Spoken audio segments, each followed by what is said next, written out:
Com essa disparada do preço do petróleo, o Ministério da Fazenda já avalia prorrogar a subvenção de 44 centavos da gasolina.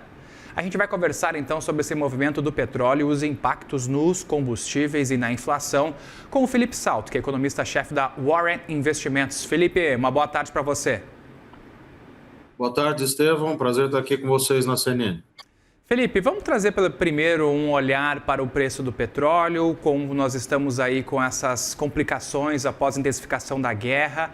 Temos o patamar dos $100 rompido mais uma vez. De fato, essa é uma questão importante para a inflação doméstica, porque nós passamos desde o primeiro choque, né, de oferta negativo na produção de petróleo, dadas as restrições à comercialização, fruto, inclusive, dessa, e principalmente, né, do fechamento do Estreito de Hormuz, etc., por uma subida importante, por um tempo relevante também, dos preços internacionais do petróleo, Estevão. Isso impactou os preços domesticamente, não só dos combustíveis diretamente, mas também já começou a produzir, durante um período, efeitos secundários sobre outros setores de logística, de serviços, repasse para outros bens finais de consumo final. Depois, com aquela trégua, digamos, e o pré-anúncio de um acordo, etc., etc., os preços voltaram a cair, isso retirou pressão das projeções de inflação, e agora, com essa possível escalada de novo, os preços internacionais subindo mais uma vez, volta essa preocupação, porque é preciso lembrar que a nossa meta de inflação é de 3%, pode-se discuti-la e tal, mas o fato é que é uma meta de 3%, e a inflação corrente e as projeções, ambas estão indicando patamares superiores a esse, tanto para esse ano quanto para 2027. Bom, trazendo agora para os impactos para os consumidores, além da inflação, também com o preço dos combustíveis, Felipe, a gente está vendo que o governo está se organizando para dar mais uma vez, para prorrogar, melhor falando, a subvenção à gasolina, por exemplo. Foi uma estratégia utilizada lá no início deste conflito, quando se acirrou entre Estados Unidos, Irã e Israel, e agora vai continuar. O que isso pode trazer de impacto fiscal para a gente aqui no Brasil?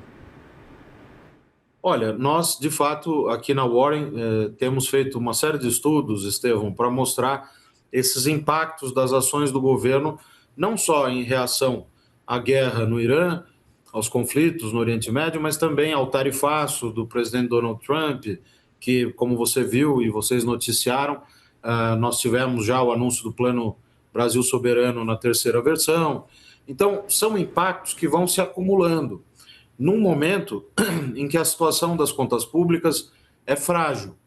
Eu tenho dito que nós não estamos numa crise de insolvência do Estado ou coisa do tipo, mas esses problemas são construídos ao longo do tempo. Então, como nós já estamos com déficit público, incluída a conta de juros, na casa de 9% do PIB, se considerar a projeção até o final desse ano, e incluindo a conta de juros da dívida, e uma dívida pública de mais de 81% do PIB, e também em trajetória de crescimento, e esse nível é bem mais alto do que a média dos países emergentes, grupo no qual o Brasil se inclui. Então, esse quadro de fato, pode ser classificado como um quadro de fragilidade importante, em que pese o governo ter conseguido manter o déficit primário, aquele que não inclui os juros, em torno de 0,4% do PIB, que é a nossa projeção para esse ano. Então eu faço esse preâmbulo, Estevão, para explicar que essas medidas, elas são praticamente inescapáveis para neutralizar pelo menos uma parte desses efeitos da alta do preço internacional do petróleo, mas essas medidas têm custo. A prorrogação da subvenção tem custo, assim como o governo também ganha, por outro lado, com o aumento das receitas de petróleo, né? Por exemplo, do imposto de renda, pessoa jurídica, da CSLL, contribuição sobre o lucro, não é?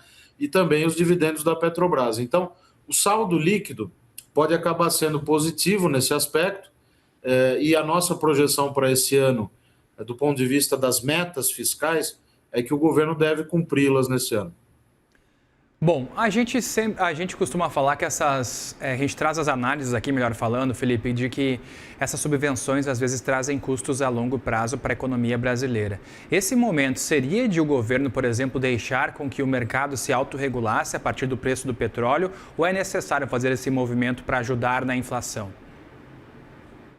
Eu não creio que seria o caso de não fazer nada, né? Porque os governos em geral, e aí pode ser governo de direita, de esquerda, de centro, não importa muito a orientação, diante de eventos com uma incerteza tão grande como é esse da guerra, e veja, é uma guerra que acontece em paralelo à guerra também da Ucrânia, que acontece em paralelo ao tarifaço imposto pelos Estados Unidos nas suas várias versões. Então, é preciso que se tenha instrumentos, né, munição, para, pelo menos, neutralizar uma parte desses efeitos. É claro que, levado à exaustão, se houver uma extensão desse conflito por muito mais tempo, é evidente que nós vamos ter que repensar essas estratégias. Por enquanto, essa subvenção é uma espécie de apagar de incêndios, e que custa, sim, para o erário, mas que pode ser neutralizado pelas medidas, por exemplo, da tributação de cigarros, que o governo já tomou lá na primeira subvenção, e também pelo imposto de exportação. A outra fonte de neutralização, do ponto de vista das finanças públicas, é o ganho que o aumento do petróleo proporciona para a arrecadação tributária e também para os dividendos pagos pela Petrobras. Então, é uma situação que precisa ser reavaliada, Estevão, a meu ver, a todo momento, mas que não há como ficar simplesmente de braços cruzados quando o mundo inteiro também está agindo na mesma direção. Quais são os setores que devem sentir esses impactos do aumento repentino do preço do petróleo logo, Felipe? Olha, o setor de combustíveis, evidentemente, é o que sente de imediato, né, dependendo dos repasses.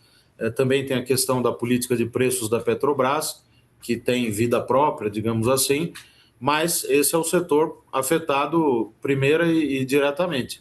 Lembrar também que a nossa balança comercial é afetada.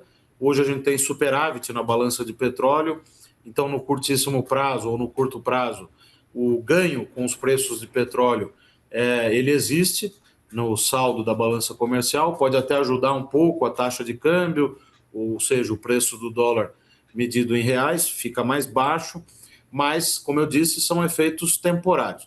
Agora, é claro que se o preço voltar de fato a esse patamar de $100 o barril ou até mais, e se ele ficar nesse patamar por vários meses, aí os efeitos são mais permanentes e mais espalhados, porque começa a haver repasse.